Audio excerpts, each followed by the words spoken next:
Hello, you beautiful people, and welcome to this video of The internet just ruins everything.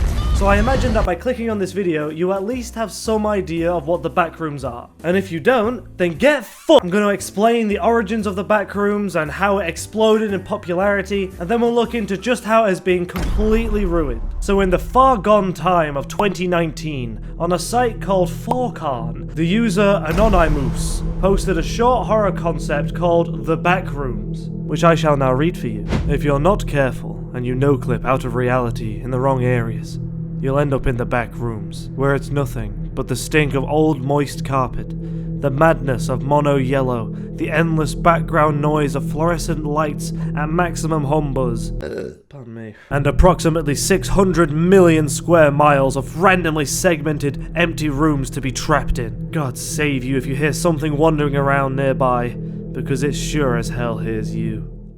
Overall, it's a solid concept, falling through the fabric of reality into an infinite and eerie plane of existence outside the realms of space and time, with the idea that there's something else in there that's effectively hunting you. The whole idea of it is very heavily influenced by the whole liminal space aesthetic, which are pictures that are really eerie with unnatural lighting that are very opening and basically just seem completely devoid of life. If you can easily imagine it being in a horror movie, then it's probably a liminal space. And this post got a lot of attention. A lot of people really liked it. So much so that in 2020, someone made a video version of this concept. It was only 14 seconds long, but it accurately portrayed the idea of the Backrooms. And at this point, even more people were liking it. People were finding liminal spaces themselves, and they became new levels of the Backrooms, which we'll talk about later. There were icebergs being made, people coming up with their own monsters, like the partygoers, which would lure you in with a party and unalive you. People were loving it, but it didn't fully explode in popularity until 2022. When Kane Pixels created a found footage video. And it's genuinely really good. The whole thing is set as like a VHS tape in 1996, opening with some kids that are like making a movie or something until the one holding the camera falls through the floor into the backrooms. We see some writing on the wall, we see this creature, and the whole analog POV style of it feels like it belongs in one of the VHS movies, even though it's a lot better than most of the short films in the VHS movies. The CGI in it is really good. It has Easter eggs of all the other liminal spaces that people have found. It's currently sitting at almost 54 million views, and it spawned this whole series where there's these hazmat guys who are doing like experiments in the back rooms. And like I said, this is really where it exploded. People were making games, loads of YouTubers started making videos about it, and then this is where it really started to fall apart for most people, because this is when the children arrived. I think it's probably because so many kid-friendly YouTubers are making videos about it, but I just hate kids. Keep them away from anything that's cool. One of the first signs that this has been taken over by children is that all these random characters are now part of the Backrooms for some reason. Huggy Wuggy from Poppy's Playtime is in there, and I actually kind of feel bad for the kids in the comments. For a sec, I forgot it's a video. That kid's fight or flight response was triggered by this video. How did you get out? And then the creator just said, still there. This child completely believes that this guy is trapped in the Backrooms, being chased by murderous entities, and still having the time and resources necessary to film, edit, and upload these videos. This means that it's canon that Wi-Fi exists in the Backrooms. Shrek is in there, so if you're ever being hunted by a mongoose, he will come out and save you while playing the saxophone for some reason. Talking Ben is chilling out in there, Walter White is cooking. Jesse. But my personal favourite has got to be Sonic, Huggy Wuggy, and Pingu in the Backrooms. With everybody's favourite meme, Ugandan Knuckles. In 2022. It's only like 6 years too late. Oh my god, did you see that? Sonic just beat the absolute shit out of Huggy Wuggy. That's the stupidest sentence I have ever said. There's now well over 100 levels of this, and it's become a trial kind of thing, where if you go there, you either have to get very lucky and find an exit, or you have to complete every single level and then you're able to leave. But I'll talk about what are apparently the top 10 most dangerous levels of the Backrooms.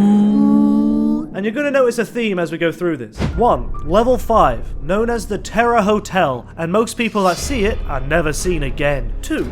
Level 2, contains millions of boiling pipes and hostile entities. 3. Level Run for Your Life, which is a long hallway and you're being chased the entire time. 4. Level 150, just loads of dangerous planks. 5. Level Fun, which has deadly partygoers in every corner. 6. Level 6, which is so dark that nobody knows what happens to people that go in. 7. Level 37.1, a darker and deadlier version of level 37. 8. Level 0, endless and almost impossible to escape. 9. Level 18, you're forced to relive all of your worst moments, causing severe trauma. And 10. Level 870, there is no escape and the water rises every minute. Okay, so ignoring the fact that number 2 is level 2 and number 6 is level 6, and the fact that the list seems to be in reverse order because number 10 is clearly the most dangerous and should be number 1 if it's a top 10 list, it's all just so lazy.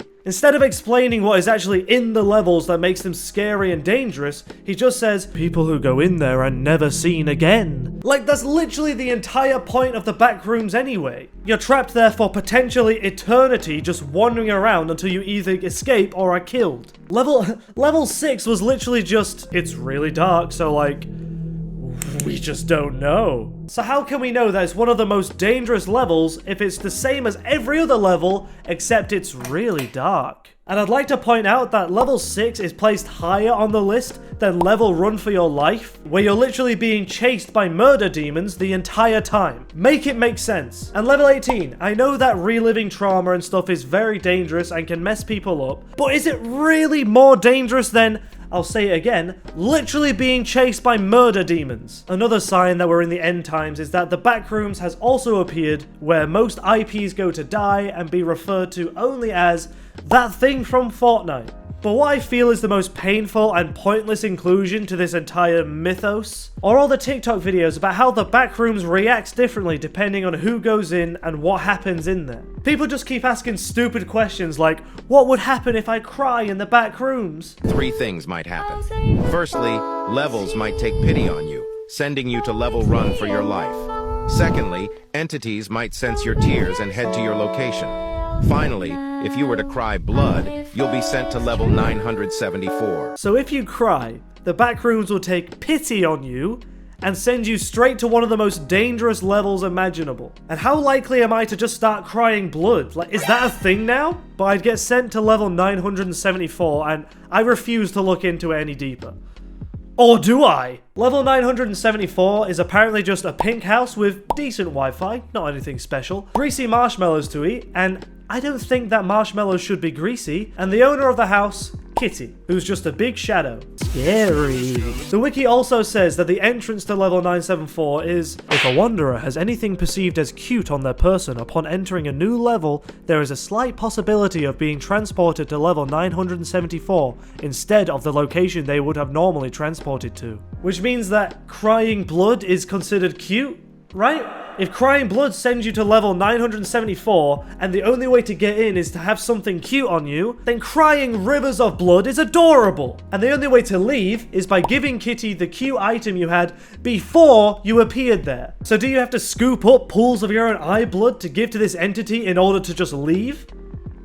Because that's pretty cool, I won't lie. But some people are just out here taking the piss. If Chuck Norris were to enter the Backrooms in one way or another, a few good things would be applied. First, the entities would accidentally have extreme diarrhea and somehow convert into food for Chuck Norris to eat. Second, the levels would become extremely traumatized and become Chuck Norris's personal assistants. Third, the Backrooms would become decapitated and rename themselves the Chuck Rooms. How can the Backrooms decapitate itself?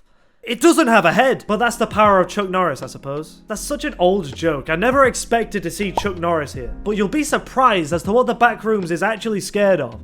Because it's capable of feeling fear, apparently. Fear for only one thing. And if you can guess what that thing is, then you're a genius. If an Asian would enter the Backrooms, 3 things would happen. Firstly, if the Asian brought its weapon into the Backrooms, all entities around the Asian would disappear.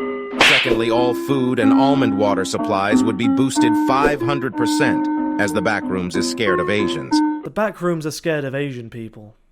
And it said if an Asian were to bring its weapon, like every Asian person has their own designated weapon that they carry around with them at all times. And if that's true, then that's amazing. But I wonder what would happen if you hypothetically put something else into the Backrooms. If North Korea were to enter the Backrooms, a few bad things might happen. Firstly, if North Korea were threatened, They would start an all-out war against the Backrooms, destroying everything in their path. Secondly, levels would transform into all-out battlefields, creating monsters that would devour anything in an instant. I just don't know what to say. Let's just hope that the entire country of North Korea doesn't disappear from reality then. But alright, that's all we're going to look at today. Thank you so much for watching. Please like and subscribe. We're getting so close to 1,000 subscribers, and it really does mean a lot to me. And if you do, then we will create our own level of the Backrooms. So put whatever rule or creature you want to be on that level, and we'll make it happen. Have a great day.